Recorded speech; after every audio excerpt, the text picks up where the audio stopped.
Calaroga Shark Media.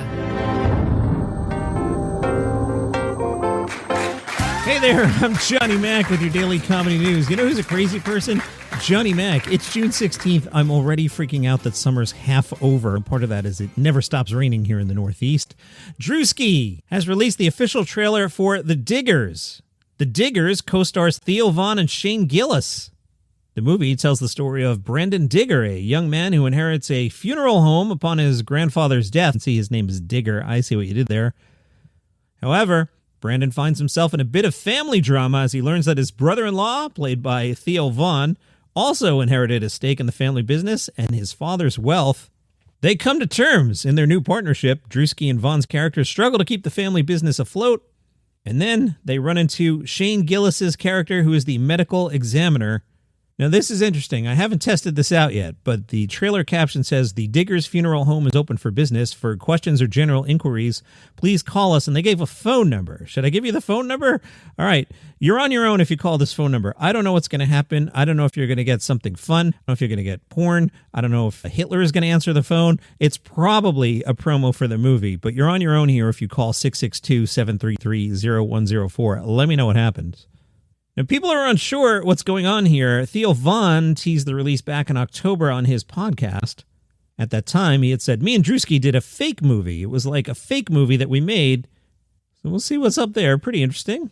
Theo Von Shane Gillis project. That'll get noticed here on Daily Comedy News for sure. Jim Gaffigan caught up with People magazine.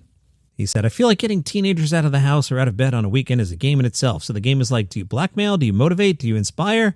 Or do you just go full crazy? Here's what you do, Jim. Leave them alone."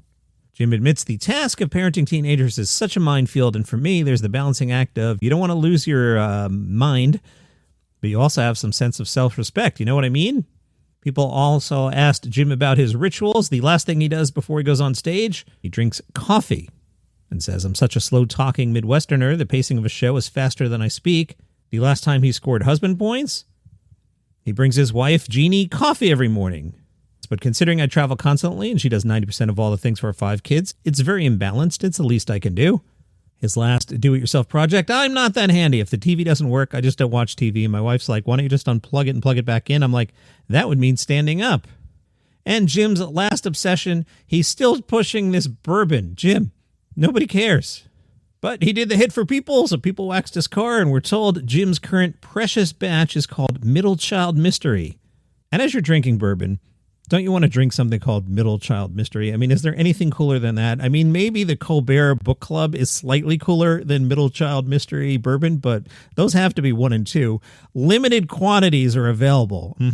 Home delivery to 37 states, and you can get it in the stores in Michigan, Tennessee, and Kentucky. I had this in Friday's show, and then it got bounced because of the horrible Mulaney story I told you about with the death threats. That was terrible.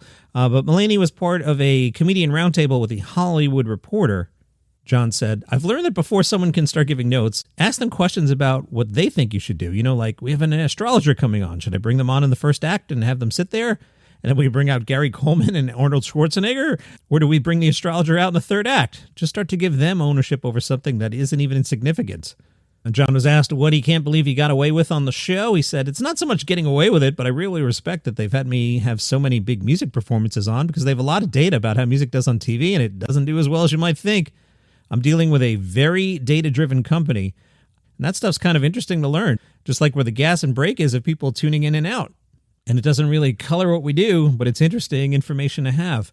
I remember Jim Brewer a million years ago when he had the afternoon show on Sirius Raw Dog, and I was the program director of that station.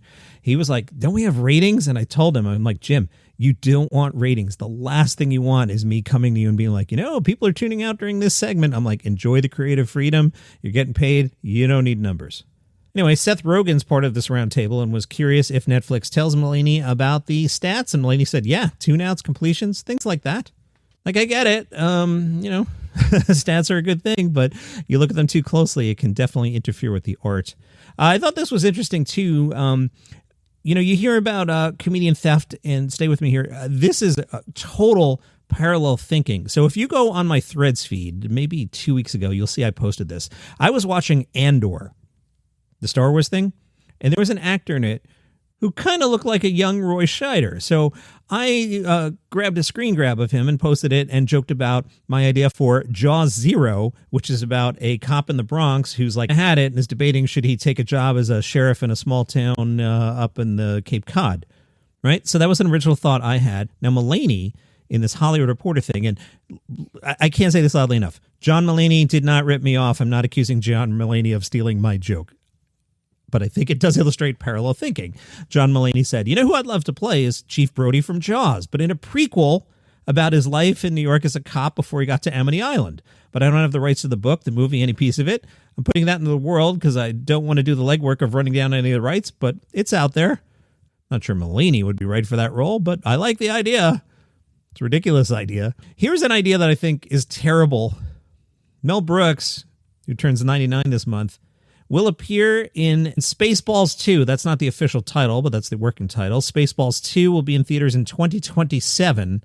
We're told Brooks will reprise the role of Yogurt in the follow-up to the 1987 cult classic comedy spoofing Star Wars and other films of the era.